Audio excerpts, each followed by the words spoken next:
तो आज का हमारा विषय है भौतिकी, यानी ब्रह्मांड के लिए एक यूजर गाइड। चलिए एक बड़े ही रोमांचक सफर पर निकलते हैं। आज हम सब मिलकर भौतिकी की दुनिया की कह सकते हैं जासूसी करेंगे। वो नियम जो हमारे पूरे ब्रह्मांड को, हमारे आसपास की हर चीज को चलाते हैं। तो सबसे पहला और सबसे बड़ा सवाल, ब्रह्मांड के नियम क्यों हैं? कभी सोचा है इस बारे में? ऐसा क्यों है कि हर चीज एक नियम से बंधी है? क्यों नहीं है हमारे ब्रह्मांड में बस अफरा तफरी? ये अपने आप में एक बहुत बड़ी पहेली है, और भौतिकी ही वो चाबी है जो हमें इसके राज खोलने में मदद करती है। तो हमारा पहला पड़ाव है पहेलियों का ये ब्रह्मांड। मतलब साधारण से लेकर शानदार तक हमारी दुनिया सवालों से भरी पड़ी है। कभी सोचा है कि अरे, मौसम क्यों बदलते हैं, या फिर आसमान में वो खूबसूरत सा इंद्रधनुष कैसे बन जाता है? दरअसल यही छोटे छोटे सवाल हैं जो हमें विज्ञान की ओर खींच कर ले जाते हैं। ये दुनिया सच में आश्चर्य से भरी है ना? हजारों सालों से हम इंसान आसमान के तारों को देखते आए हैं, प्रकृति के इन नज़ारों को, इन करिश्मों को समझने की कोशिश करते आए हैं। और पता है, हमारी इसी खोज ने, इसी जिज्ञासा ने आज की इस मॉडर्न दुनिया की नींव रखी है। और इन्हीं सब पहेलियों को सुलझाने की जो हमारी एक व्यवस्थित कोशिश है, उसी का नाम है भौतिकी, जो ग्रीक शब्द प्रकृति से आया है। इसे ऐसे समझिए कि ये असलियत की ही जांच करने वाली हमारी एक जासूसी एजेंसी है। ठीक है, तो अगर भौतिकी एक जासूसी एजेंसी है, तो फिर सवाल ये उठता है कि ये जासूस अपनी जांच पड़ताल करते कैसे हैं? उनके पास कौन से औजार हैं? तो ये है जासूस की टूल किट, और इसका जवाब है वैज्ञानिक विधि, साइंटिफिक मेथड। कह सकते हैं कि ये एक जासूस की सबसे भरोसेमंद टूल किट है। ये जो वैज्ञानिक विधि है ना, ये कोई सीधी सपाट सड़क नहीं है। ये एक चक्र है, एक साइकिल। सबसे पहले व्यवस्थित अवलोकन यानी सुराग इकट्ठा करना, फिर नियंत्रित प्रयोग मतलब प्रकृति से पूछताछ करना। इसके बाद आता है गणितीय मॉडलिंग, जिससे हम केस बनाते हैं, और आखिरी में भविष्यवाणी और सत्यापन यानी अपनी थ्योरी को टेस्ट करना। और ये प्रक्रिया ये लगातार चलती रहती है, कभी नहीं रुकती।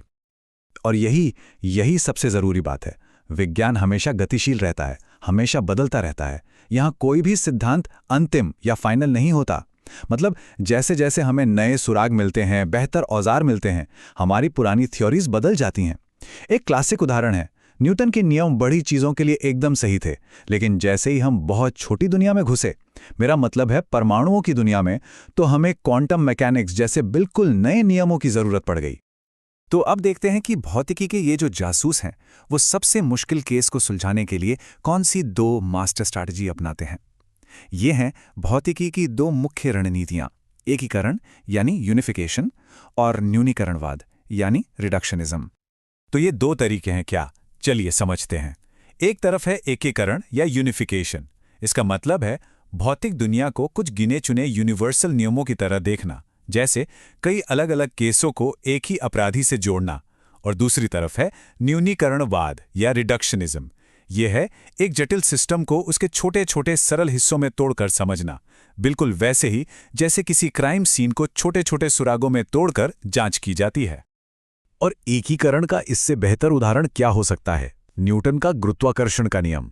सोचिए, एक अकेला नियम जमीन पर गिरते हुए एक सेब को भी समझाता है, आसमान में चांद की गति को भी, और दूर दराज के ग्रहों की परिक्रमा को भी। सब कुछ एक ही नियम से। सच में यही तो भौतिकी की खूबसूरती है। चलिए अब जरा उन चार मुख्य संदिग्धों से मिलते हैं जिन्हें हमारे जासूसों ने ब्रह्मांड में होने वाली हर एक घटना के लिए जिम्मेदार पाया है। ये हैं हमारे यूनिवर्स के चार मूलभूत बल, द फोर फंडामेंटल फोर्सेस। तो ये रहा हमारा सस्पेक्ट बोर्ड, ब्रह्मांड के मोस्ट वांटेड। सबसे पहले है स्ट्रॉन्ग न्यूक्लियर फोर्स, जिसकी ताकत सबसे ज्यादा है लेकिन रेंज बहुत कम। ये न्यूक्लियॉन्स के बीच काम करता है। फिर है इलेक्ट्रोमैग्नेटिक फोर्स, जिसकी रेंज अनंत है और ये चार्ज पार्टिकल्स पर काम करता है। इसके बाद आता है वीक न्यूक्लियर फोर्स, बहुत ही छोटी रेंज वाला। और आखिर में हमारा जाना पहचाना गुरुत्वाकर्षण बल यानी ग्रेविटेशनल फोर्स, जिसकी ताकत सबसे कम है लेकिन रेंज अनंत है, और ये ब्रह्मांड की हर चीज पर असर डालता है। ये चारों ही मिलकर पूरा शो चला रहे हैं। लेकिन इस सस्पेक्ट बोर्ड पर एक चीज बहुत हैरान करने वाली है। वो है विद्युत चुंबकीय बल और गुरुत्वाकर्षण की ताकत के बीच का फर्क। ये कोई छोटा मोटा फर्क नहीं है, जमीन आसमान का अंतर है। सच कहूं तो ये अंतर इतना ज्यादा बड़ा है कि पहली बार में तो यकीन करना भी मुश्किल हो जाता है। जरा इस नंबर पे नजर डालिए, 10 की पावर 36, मतलब 1 के आगे 36 जीरो। ये नंबर इतना बड़ा है, इतना बड़ा कि इसकी कल्पना करना भी मुश्किल है। बस अंदाजे के लिए, दो प्रोटॉन के बीच जो इलेक्ट्रोमैग्नेटिक फोर्स होता है ना, वो उनके बीच के गुरुत्वाकर्षण बल से इतने गुना ज्यादा मजबूत होता है। कमाल है ना? और ये बात इस कोटेशन से और भी साफ हो जाती है। यदि विद्युत चुंबकीय बल गुरुत्वाकर्षण से इतना अधिक शक्तिशाली नहीं होता तो सबसे मजबूत आदमी का हाथ भी एक पंख के वजन से टूट जाता। सोचिए जरा, जब हम कोई किताब हाथ में पकड़ते हैं तो हमारे हाथ के परमाणुओं का छोटा सा इलेक्ट्रोमैग्नेटिक फोर्स पूरी की पूरी पृथ्वी के विशाल गुरुत्वाकर्षण को हरा रहा होता है। अगर ऐसा नहीं होता ना, तो हम सब अपने ही वजन के नीचे ढह जाते। तो अब हम आते हैं अपने आखिरी पड़ाव पर, प्रकृति के अटूट नियम। ये वो नियम है जिन्हें कभी भी तोड़ा नहीं जा सकता। यहां तक कि वो जो 4 फंडामेंटल फोर्सेस हमने देखे ना, उन्हें भी इन नियमों का पालन करना ही पड़ता है। इन्हें हम कहते हैं संरक्षण के नियम या कंजर्वेशन लॉज।